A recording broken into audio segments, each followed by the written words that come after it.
legalizefreedom.com. Why are we here? Where do we come from? Where are we going? From the nature of reality to the future of humanity. Listen without limits. Unchain your brain. Change your thinking. Change your life. legalizefreedom.com.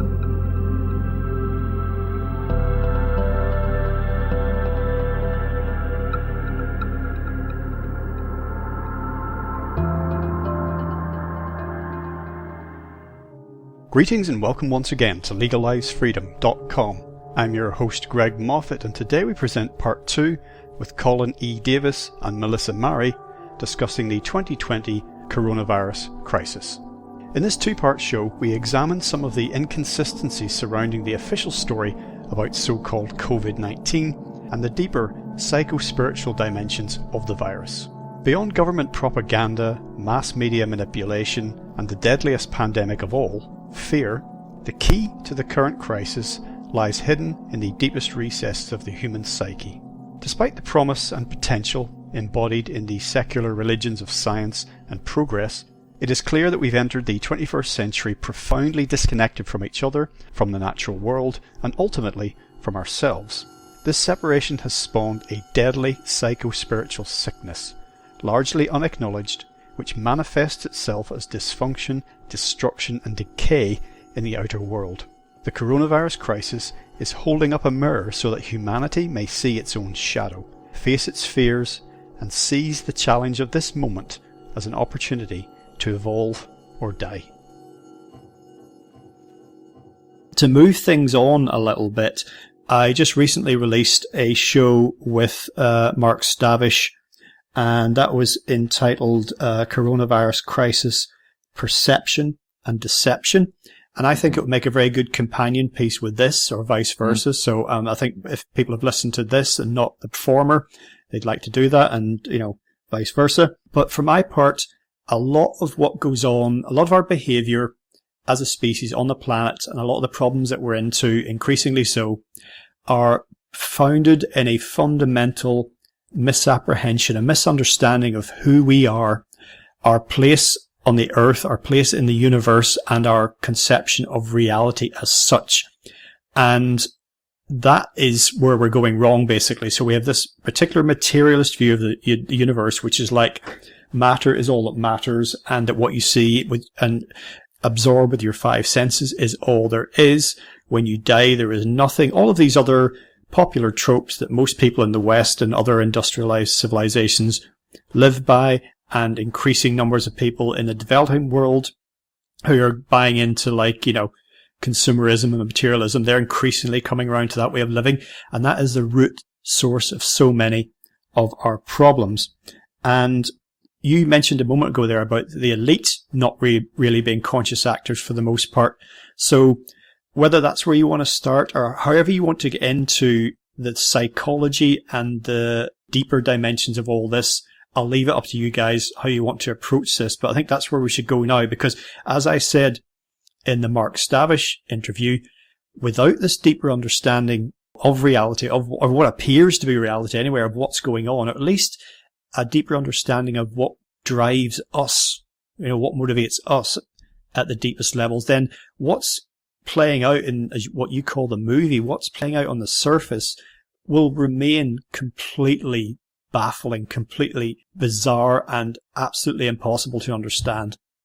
Yeah, what would it mean to you, Greg? I mean, if you had a dream where everyone suddenly was wearing these masks and was afraid to get around each other, and when they talked, you couldn't hear their voices; they were muffled, and they had fear in their eyes, and they were saying, "The virus is here. The virus is here."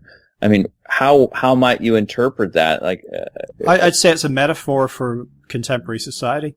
We're afraid of we're afraid of ourselves. We're afraid of each other. Mm-hmm. We're worried about catching something, getting something. We're detached from nature. Everything's dirty. Right. soil is filth, is dirt. We have to bleach everything. Our food comes wrapped in plastic. People don't know where their food comes from. They don't know how to grow it. We're repulsed by our bodily functions. All of these, it's body horror. We are not at home in our own bodies. In fact, a former guest of mine, Jason Horsley, has written and spoken about this extensively. He feels, I'm paraphrasing him here, but that our consciousness has never fully taken its place in our bodies, never fully arrived here. And this is part of the reason why we seem so uneasy in our bodies. And as a species, we seem, and many people have said this over the millennia, we seem sort of uncomfortable on the planet. Like we seem to be the only species here that are awkward, or certainly in our current incarnation, we seem very awkward on the earth.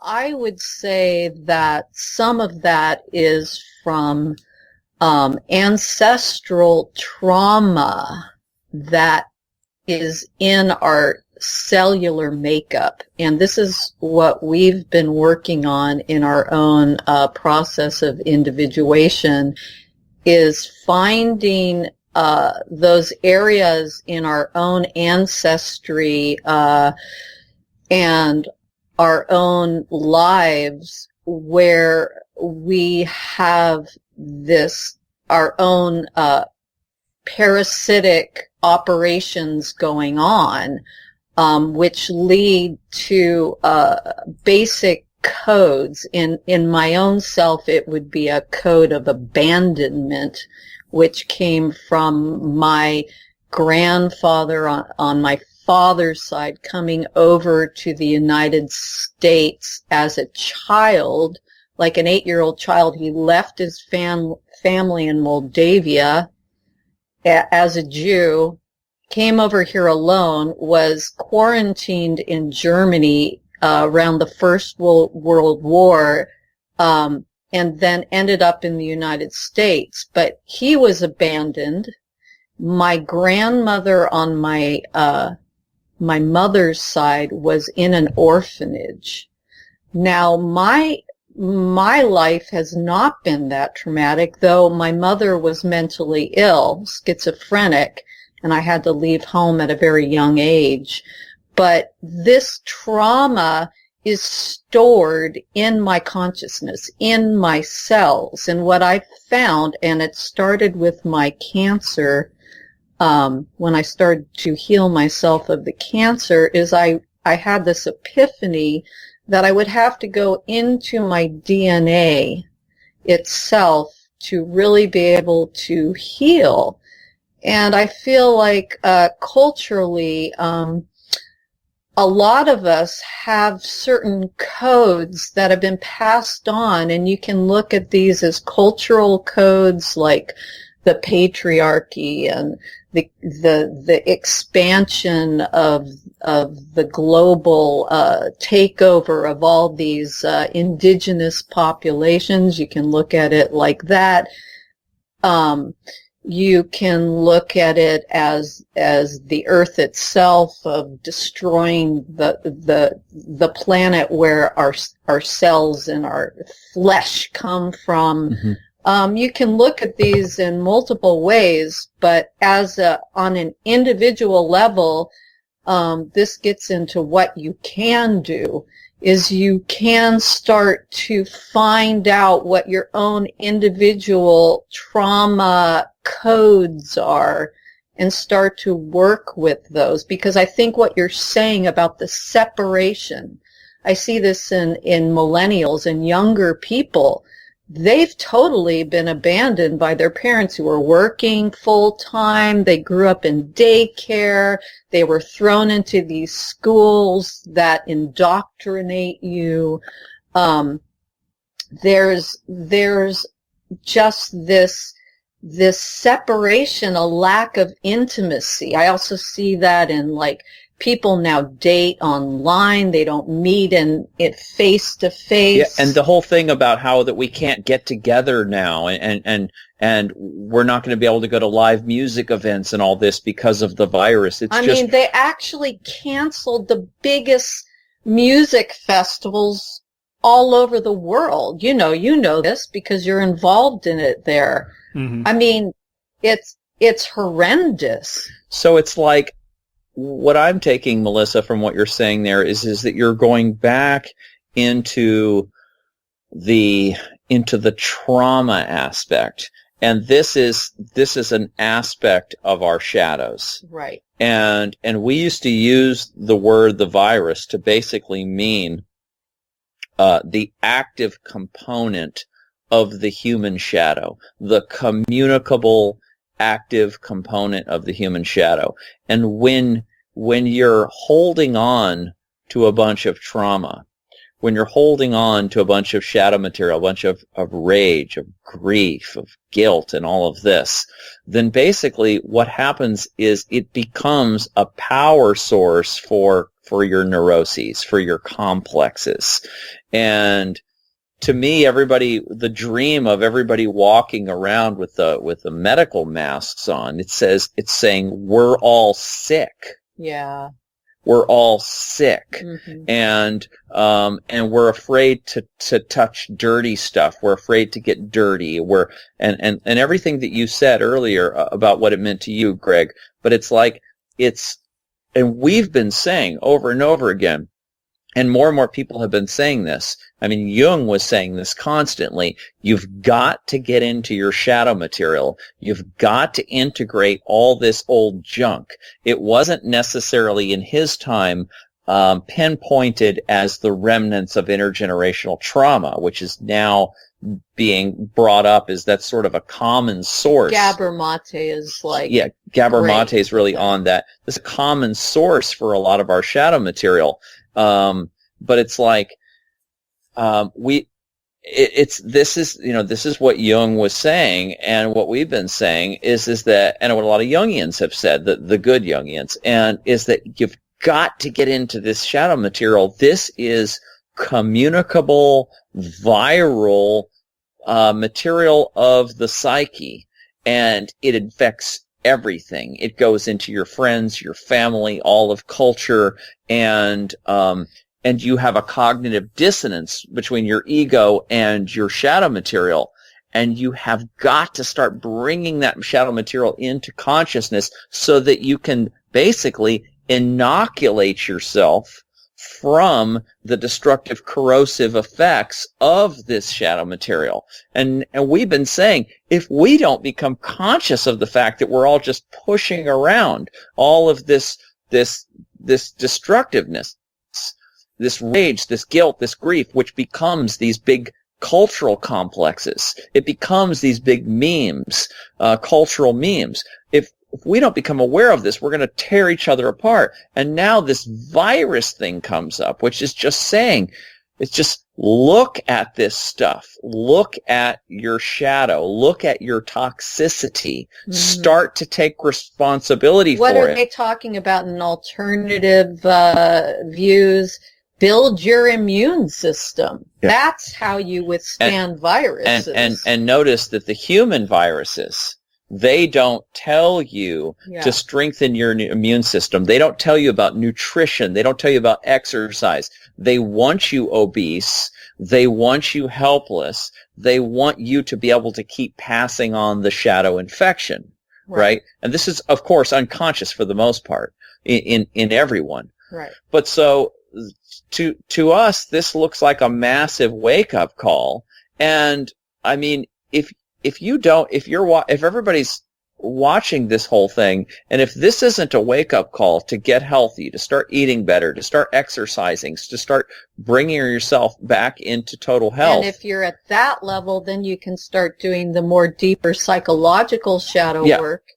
Because that's the first step, actually, in doing shadow work, is to do is basic personal health. Right. You're not going to be doing shadow work like stuffing Twinkies into your face, or No. No. That's it's completely out of their range. It's about refinement physically, mentally, spiritually. It's alchemy. Yeah, and that's one other quick thing before we move on, Greg, is that ultimately what all this means, and what do we take from all this, and where do we go from here, and these kind of big questions. Ultimately, there isn't a single answer that any of us can come up with that just applies to all of us, because if the ultimate trip here is the alchemical process, it is the individuation, whether it is the person, the me, Colin Davis, doing personal individuation, or whether it is the human race engaged in a long-term individuation process. What matters is that, at least at the individual level, what matters is that the individuals start to take responsibility for their own individuation, right, and start to go on that hero's journey, go on that grail quest, and first go through the shadow material. That's the first part of alchemy. It's the Negrito stage. It's the dark night of the soul. It's the putrefaction. It's the blackening. It's the yucky stuff. You got to go through your own crap, and you got to pull it apart, and you got to say, what is this? It's kind of like sticking a stick into feces and going, what little right, pathogens are inside of here? That's the first step. That's why being red-pilled or looking at the cultural shadow can be a good initiation into your individual shadow, because right, we have found that people who have not looked into the corruption and the dark nature of our culture and right, politics and some of these false flag operations, if they're not able to look at that and start to take that apart, then when you start to go into your own internal state and you start to find all these creepy crawlers and all these parts of yourself that are difficult, because everything that we're that repulses us out in the outer world is part of our internal state. That's it's a mirror of something going on inside of us. Yeah, so if you can't start to take apart that, then when you really realize the nature of the game is that everything external in the outer movie is a reflection of processes in your own individual state. Right. You're going to have a difficult time. Yeah, so what really matters is doing the work on yourself, and then what you will ultimately end up doing is you will come to your own conclusions. You will come to you will start to generate a new, more flexible belief system for yourself. You'll start to put together, basically you'll start rewriting your own operating system that works for you, for your body, for whatever your, what we call life art is. And that's the process. It really doesn't matter what the world concludes, what all the little tissue cells and fat cells of humanity out there are doing, what all those little swimmers are doing swimming around in the big body politic. It doesn't really matter what they're doing.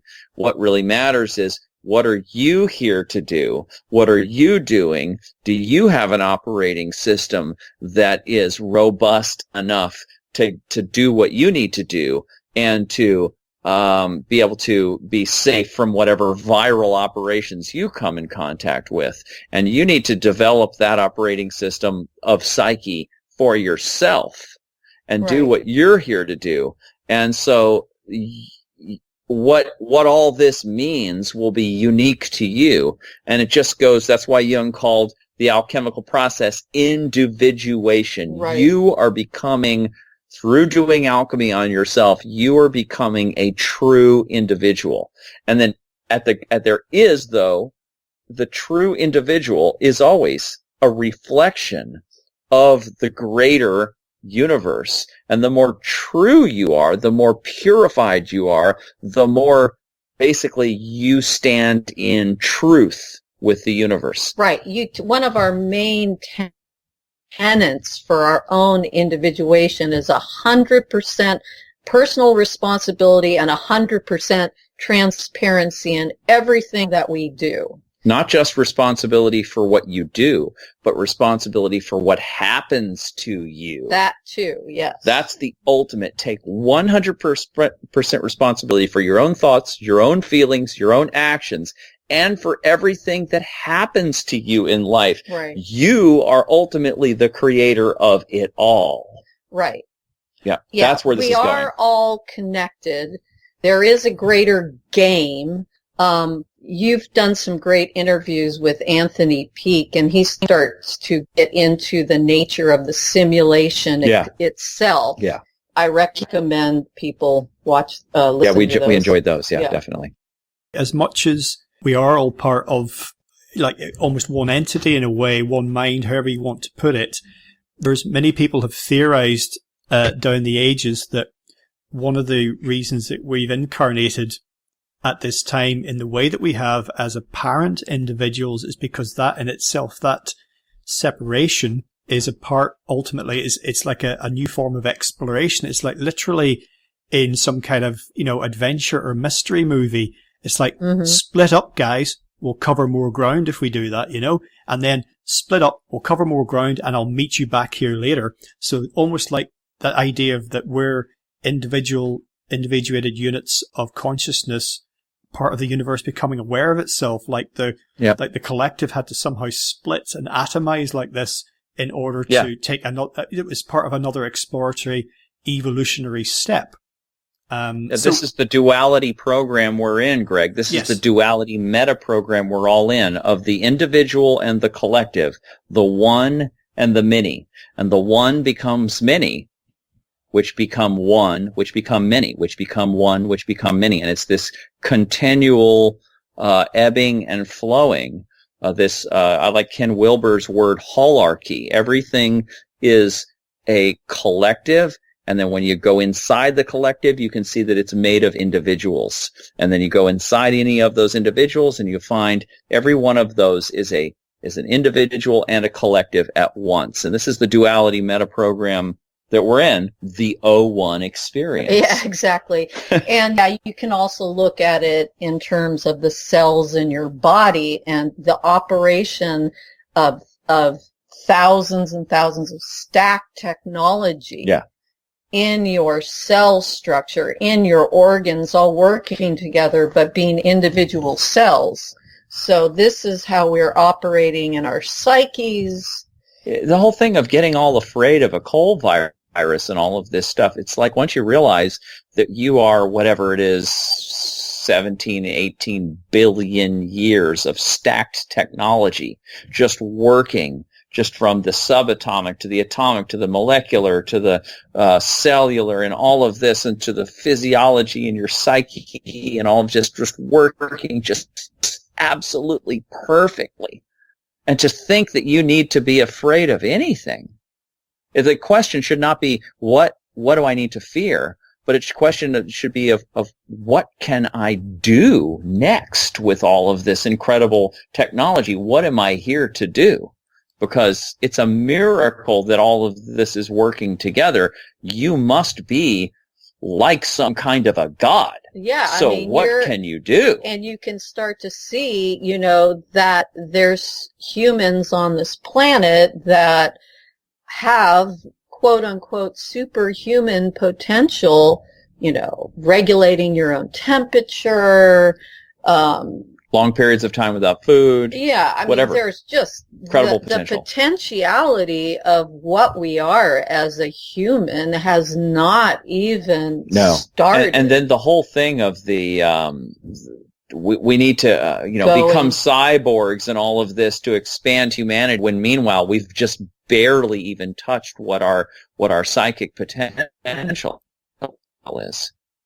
Yeah, I think, that the transhumanist thing, which is what you're alluding to, for me, as kind of interesting as some of those avenues of development are, the drive, the sort of anti-human drive behind that, they say it's not, it's post-human, it's transhuman, it's better than human, it's more than human or whatever, but it's rooted in a fear of death at the end of the day, and it's the idea that when your body dies, that you're completely annihilated.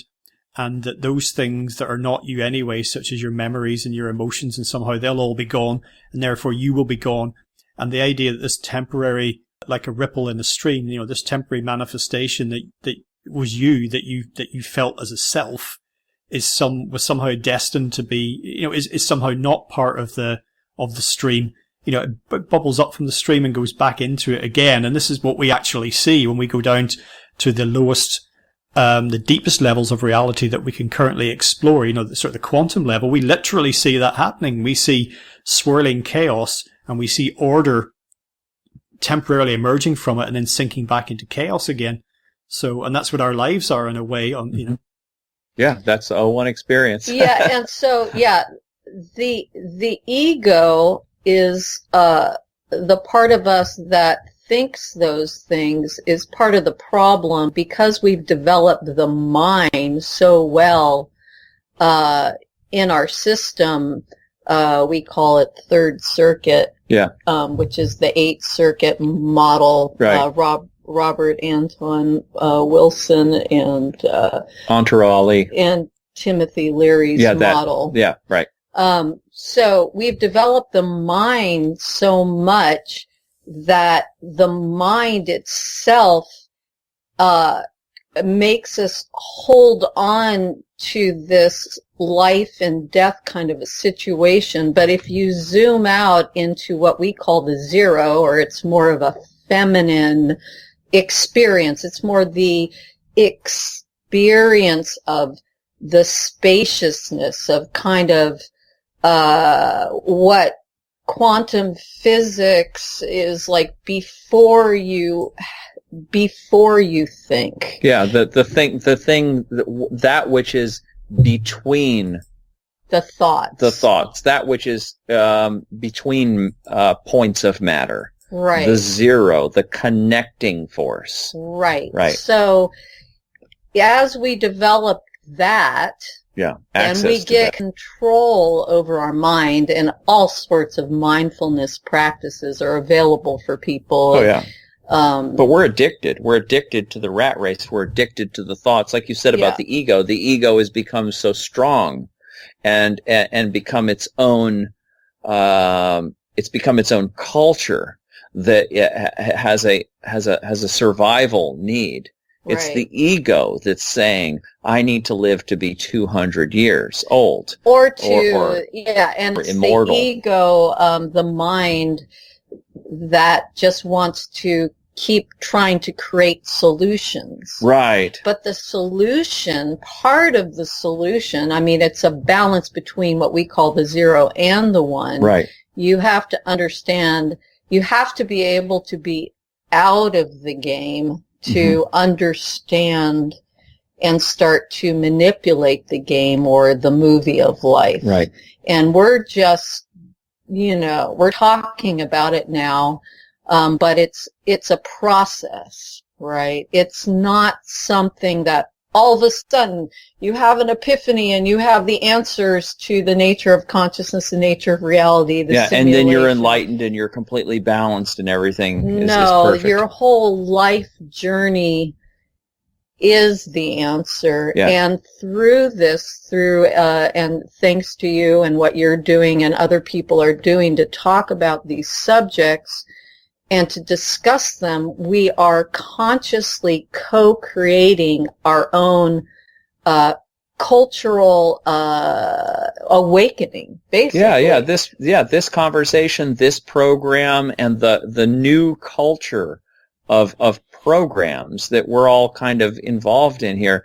This is the transhumanists say that they want to develop their own little sort of fork in the road and go this way. And sort of what we're doing here is kind of another fork and going into a different direction. Right, and all these people that you've talked to and you've had on are all tend to go towards this consciousness and the potentiality of the human species and what is it that we're capable of. Right, without any robot parts, right? Or taking vaccinations. Or anything, yeah. You don't need anything external. Everything is within you. Right. I think it's interesting that some of the shadowy characters, the nameless, faceless, people that we've alluded to throughout the talk are also, we are led to understand, or we can glean from looking at what available material there is, are very much advocates of technologies such as transhumanism. Yes. And as much as I enjoy astronomy and the fascinating possibilities that may lie out there in the solar system, Sure. they're very much advocates of moving beyond the Earth, the only way for the species to survive. So there's a Venn diagram of these areas of interest here, and it's just interesting to see who you find at the center of the web, so to speak. Mm-hmm. It's weird to me, the whole thing of we need to leave the planet to save humanity when humanity is the planet. Yeah, we've had the thought of that humanity is like the brain cells of Gaia. Yeah, right. And evolution is not a pretty process. Mother Nature is constantly fighting with herself internally and destroying herself so as to evolve herself. And we're doing the same thing. We're fighting with ourselves. We're fighting with the biosphere. And we're going through all kinds of different evolutionary possibilities. But the idea that we need to that our future, I mean, just imagine, I mean, what would you do? I mean, you would go to Mars? Is that the next step for these guys? You'd go to Mars and then you'd live in some kind of bubble terrarium and then you would have robots doing a lot of all that. When it's like you're right now in the most perfect, incredible terrarium that's already been built for you. Everything's just as you need it to be. It's all given to you. All of your nutrients are there. You don't have to bring them with you. Everything is available. It's like you're in paradise right now and you're pooping all over it and just toxifying it. This is me talking to the elitists, to the billionaires, and you're talking about going to some other place because you have, you haven't actually destroyed the Earth, but that's the direction you're going. And it's like, it's so incredibly immature. It's immature. It's really immature. It's like an ego trip. It's like a massive ego trip. Yeah, it really is. It's just a massive narcissistic ego trip. And it's like, it's just, and that's not to say that, I mean, look, we're using the internet right now and have the laptop and the little technology recorders. Is great. And that's part of the human process is to keep developing technology. I mean, maybe there is a technology entity coming online which will be part of some AI entity might be. Yes, it's true that there may really be another stage of group consciousness, this AI consciousness or whatever, but it won't make humanity obsolete. It just doesn't do that. It's just kind of like the human being didn't make the eukaryotic cells obsolete. They didn't make complex molecules obsolete. Molecules did not make atoms and subatomic particles obsolete. They just incorporated each other. Yeah, so it's like we're stacked technology. We still are operating a lot like monkeys, right? Yeah. We haven't gotten rid of any of our animal parts of our nature. No, we're kind of like 98% monkeys. They're still in there. Yeah. So even if this AI situation, this technology entity comes online, I don't think at this point it seems like the potentiality of the human psycho-spiritual physical entity that we are has just begun. No, I think some of the transhumanist and some of the AI enthusiasts and advocates, they may have intuited something about human evolution in future, but it feels like they're trying to jump the gun. They're trying to they're trying to maybe press the escape button before we need to.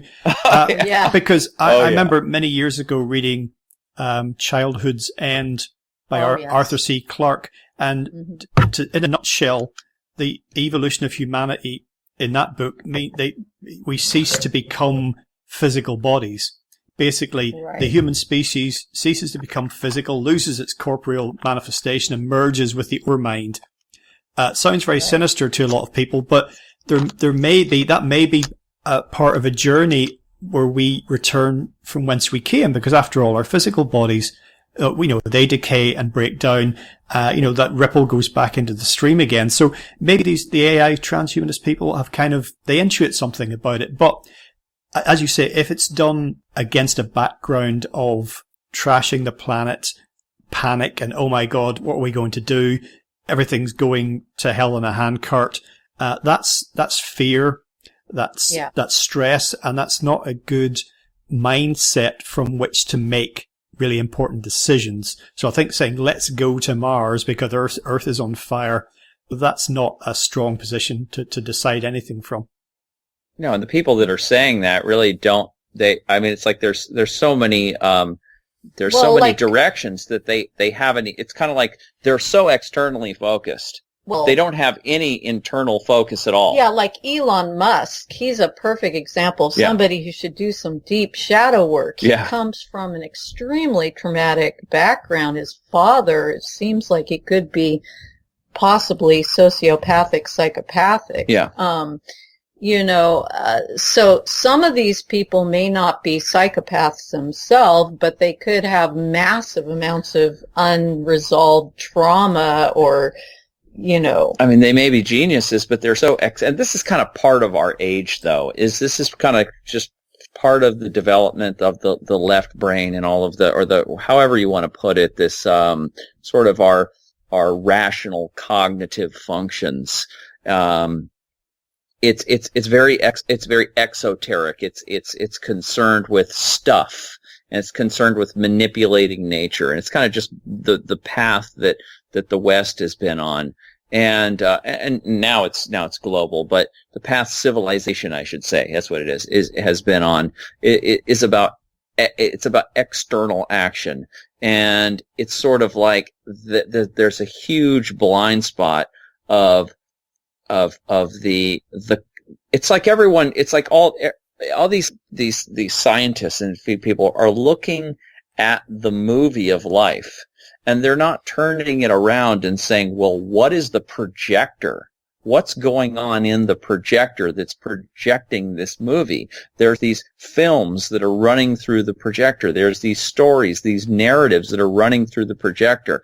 What are the processes of the human psyche that is creating the reality that we see and that we feel that we need to manipulate? They're not turning it around. They're not looking at consciousness. They're not looking at the source of their perceptions. They're not looking at the archetypal source of their own projections of what they see is the future and our destiny. And they're just not looking at any of that stuff. So they're really very unconscious. And it's like, okay, you think that we need to go to Mars or we need to, whatever, but it really just looks like you have a lot of work to do.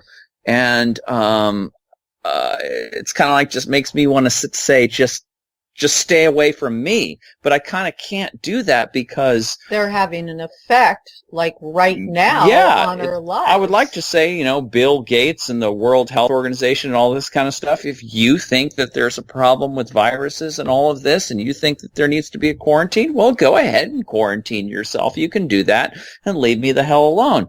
But it's kind of like we're all in this together. That's not working. I can't isolate myself from the creepazoids. They're just going to come infect me wherever I go. Right. So. Well, it's childish. I mean, you said, ages ago in this discussion that it was childish, and that was the message of Clarke's book, implicit in the title. Childhood's end, it's time for us to grow up. Many people have said that in evolutionary terms, as a species, we behave like petulant teenagers. And all of these technologies, it's like giving a toddler a chainsaw in many ways and expecting good to come from that. Yeah. And then again, reflecting on what we were talking about a few moments ago, the idea that we would think that we'd got to metaphorical age 13 and we're like, Yeah, we're got it. we're trashing our bedroom, and we're kind of, we've smashed the mirror because we've got loads of zits, so we don't want to look at ourselves. There it is. And we're then going to do what some teenagers do, which is go, oh my God, oh, woe is me, and kill themselves because life is over and things can't possibly get any better, when really life has barely begun. And I see that all the time in the media and in politicians. I mean, you only have to look at the adversarial nature of politics in our respective countries. It is like kids just having a bun fight. It's pathetic. Quite pathetic. It came up a little while ago, and I thought I'd mention this. So we went to a party about a month ago, and we don't usually hang out with people that are like been raised in academia, maybe a little younger in the tech industry, very greeny, progressive oriented, or whatever. Just, I would just say we tend to hang out with people that are red pilled also. Yeah, so right. we ended up getting into this kind of I didn't expect it to be an argument, but we were talking about the potentiality and the evolution of the species, and they're on this apocalyptic archetype, and this was before this virus took over. And it almost, to me, what I saw with those people, they were saying how disgusting humanity was, and this is stuff that they're getting directly from the universities and stuff. It's like all this postmodern postmodern university tech culture. Yeah. Right. And they believe that we're doomed. Right. We're parasites on the earth and we need to be wiped out. Right. And so they were running this apocalyptic archetype, which I didn't realize that, because then I started to look into it. Mm-hmm. There's this extinct rebellion thing. Oh, what is it? Extinction Rebellion? So there's people that are running this archetype of apocalypse. And I believe as part of our movie of creating this virus thing, is that these may be those kinds of people. I mean, forgive me if somebody's listening to this who's into that, but that may be running this. It's a big influence, but look at our side. So we're also interested in the whole dystopian future and the red pill and the matrix and the evil controllers and all of that stuff. We're also sort of running this apocalyptic archetype, but ours is sort of we're kind of like, we sort of identify as Neo. We wake up to the dystopian reality, and then we individuate and become powerful enough to not only survive but to thrive. Right. We see it as heroes. We're sort of heroes inside of this dark machine world, whereas other people see themselves as victims inside of this apocalyptic scenario that we're in. So it's kind of like and I can see that those kinds of people tend to be the ones that are going along with this. Yeah. People who identify as this kind of brings me also to something I posted on Facebook when we talked about in our last podcast, which was tyrant, hero, coward. Which one are you? And I just put that out there. And I mean, I know, and some of the smarter people said all three. I'm a tyrant, I'm a hero, and I'm a coward. That's a good answer, because those are archetypes, and there's many more that are running through all of us.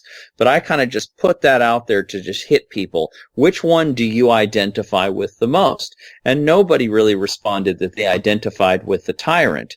But I could tell from the conversation that a lot of people had a very hard time identifying with the hero.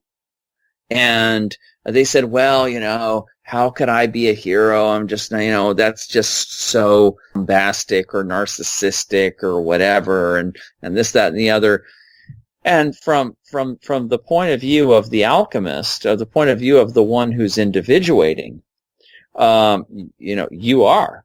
you are a hero, right? Yeah, because you could be talking more about the hero as an archetype, as you just mentioned, like Joseph Campbell's, the hero's journey, that idea. Right. Exactly. And so, and one of the tricks is one of the things you have to do when you're individuating is that you do start to become, you do start to connect with the hero in you, and you do start to become more empowered, and you do start to get some reclaim your power over your own shadow. And then at early stages of it, it can quote unquote go to your head. It can start to make you egoistic and narcissistic. Robert Moore talked about how if you're connecting to a certain archetype, if you're not aware of what it is that you're connecting to this archetype, the archetype itself can take over you. It'll take you over. Right. And then you'll become basically contaminated by the archetype, or it can destroy you. Yeah, it'll run you and destroy you. And so you to identify with the hero, if you become overly identified with it and it goes to your head, so to speak, then it starts to run you, and then it'll run you right off a cliff. And so and people are very aware of that, and people are inherently extremely powerful, and they intuit that they don't have control over their own power. They don't have control over their own shadow, their own shadow, their own primate capacities and stuff. And to be a hero is it's kind of a dangerous situation to be in. And it also brings up death again, right? Because to be a real hero, you're going to go right into the dragon's cave. Exactly. So people have a very hard time identifying with the hero for a number of reasons, and it's easier to kind of just go back and go, well, I'm a victim, or just kind of let those programs sort of just run unconsciously under the surface without actually pulling them out and going, well, how do I feel about my own tyrannical nature? How do I feel about my own heroism? Where am I? What's my relationship to my heroism? What's my relationship to the victim in me? Where am I with that? And I would say that it's in moments like this that we're in now where I say a little bit of identification with the hero is a good thing right now. And Robert Elmer also said that, is that, a little bit of identification with the archetype that's coming through you, that's feeding you, that is saying, I need to be let loose here. I'm empowering you, and let me loose. A little bit of identification with that is going to help you. It's going to be a shot in the arm. You're going to need that to kind of get the strength to get up off your ass and do something. Right. A little bit of identification with the hero or the warrior in times like this is going to be good for you. Or the magician. Whatever it is that's coming through you that's saying, I need to speak. I need to be let loose. Well, if you allow that we are all of those things, as you said, to different degrees, and will be more or less those things in different situations, even if it's unrealistic. But if you then, some people assumed you were trying to do with your post, choose one, and you said, people had a real hard time identifying with tyrant. Well, yeah, because, you're going, well, I'm not a tyrant, but you got to choose one, and they're going to have an equally hard time, I would hope, with coward, because there's nothing good about that.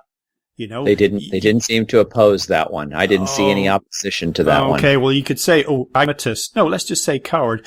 And then if you say victim, if you want to be 100% any of these things, where do you end up settling? Because the 4 or 5 choices we've given, as awkward and as uncomfortable as hero the idea of that might make many people feel, it kind of becomes the only viable thing, doesn't it really? So, don't make that 100%.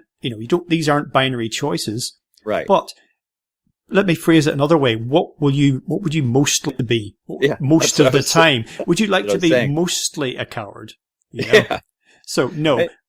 But like in anything, whatever your life's calling is, it's going to require heroism.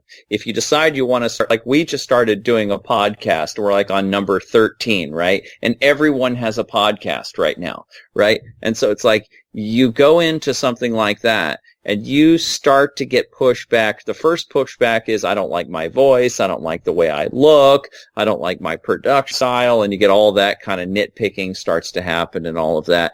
And then you start to run out of ideas, and maybe I'm not smart enough, and maybe I need to read more. And then you start interviewing people, and you're like, I don't know if anyone wants to be interviewed by me, or who's going to want to come on my program. And you just go through this. And then as you get deeper into it, like where you are at this point, then you're just like, okay, I've exhausted a lot of possibilities here. How do I keep going? How do I keep reinventing myself? And you just to stick with something like that, even just making a radio program or a podcast or whatever it is, to stick with it and just to keep excelling at it, whatever it is. It could be, it's heroic. It could be homeschooling. It could be homeschooling your kids to keep through the whole time of 18 years of schooling your kids at home. Better. Yeah, or gardening, exactly. Any of these things. I just use the podcast because we're doing a podcast and you're doing a program, and it's like, you know all the difficulties in this. For me, I have to do a solo performance, and I'm going to take it on the street because there's no venues to play at. Right. And we were going to go to Europe. All the festivals were everything's canceled. Everything was canceled. We were going to leave my band's tour was canceled. Everything was canceled. But just what just to finish my point is whatever it is that's coming through you that says it says create. Whatever it is that's coming through you, you're just going to run into wall after wall after wall after wall, and you say, boom, boom. You got to just bust through everyone and all of the self-deprecating thoughts and everything. You just got to keep busting through. And no matter what it is that you're doing that's creative, it's going to be a heroic journey, or you're working on yourself, or you're working on your relationship. It's going to take you to the brink of destruction over and over and over again. And that you just got to get comfortable with that. And you got to be able to, any artist has to deal with these ebbs and flows of creativity, and you have to be able to hang with it. Yeah, I would expect in the coming years that you really, really are going to need to develop the capacity to experience chaos. Yes. And to be able to use the chaos, use this external virus, use whatever comes your way as a way to get stronger. Yes. More in touch with your bliss, your passion, what it is that's most important to you. Yes. And just keep using it as your own path of evolution. Yeah. The hero has to be able to handle chaos and to be able to handle defeat. I just think being a human being on this planet right now requires to connect with the hero. Yeah, which is connected in Robert Moore's system, to the warrior. Right. It's to be able to warrior up is what you've been saying. Yeah, I keep having that phrase, warrior up. Yeah, it's time to warrior up. Well, I think, guys, that could be an excellent point, really, in which to draw things to a close for today. Yep. As you've been pointing out, heroism takes many different forms. Yes. But at this point in history, where we are in the human journey, I will say what heroism is not is going against the voice that's screaming inside you about what you know you need to do, what you need to say, where you need to be, what you need to do, what you need to manifest, what you need to become. And if you're lying in bed at night silently weeping because you're not living your purpose, it's okay, but just resolve to change that. And no matter what else is going on around you, that's there. This is all a challenge for us, but we're not supposed to. We're supposed to move through what we're facing now, and there's something better on the other side. This isn't like one of the theory of evolution punctuated equilibrium. This is almost like a punctuation point in a way, and people have been saying this, particularly since the turn of the millennium. As a species, we are being urged to evolve or die, and I think this is another prod in the ass for us. It's like, come on. And that's what we're trying to do. And if we don't move together, then, collectively we fail, because ultimately, as separate as we feel, oftentimes we are part of one entity. But it doesn't take the whole entity to move at the same time to drive the species. I've said this in a few interviews recently. It only takes the 1%, the 5%, whatever it is. That's it. And if you've never thought of yourself as part of that, anybody listening to this, you are. So now is the time to move. Don't wait, because if you do, you'll wake up one morning, it'll be too late. Yeah, it's exactly what you said about the very small percentage. All it takes is 1 or 2% to poke a hole in the narratives that are leading us away from our destiny. And you just got to poke a hole in those things and let those things crumble. And then you don't really have to, it's not our individual jobs to remake the world. That's not our job. It's our job to remake ourselves. And it's our job to get the whole collective going in the right direction. But however we interpret that. But as far as like the 1 or the 2 or the 5% or whatever it is, all we really have to do is kind of just collapse to some degree the parasitic narratives, and then just allow the rest of the body politic to kind of reorganize itself in a little bit, to evolve a little bit from that. It's like it's when it's okay to be destructive. It's okay to destroy something that is, it's like when a relationship is become so parasitic and destructive that you have to destroy the relationship to evolve. And that's kind of where we are in terms of the parasite host or the victim-victor kind of relationship that we have with the establishment. It's kind of like, that's a really nasty kind of relationship that's going on. We may not know exactly how well we'll fare without them, but we kind of have to let go of them and just, in really, as every way we can, just start to unplug from the establishment narratives and just allow that balloon to just kind of shrivel up. And well, I think everyone has their own way of doing that. There are people that have the capacity to put online new systems in every facet of our life. Yeah.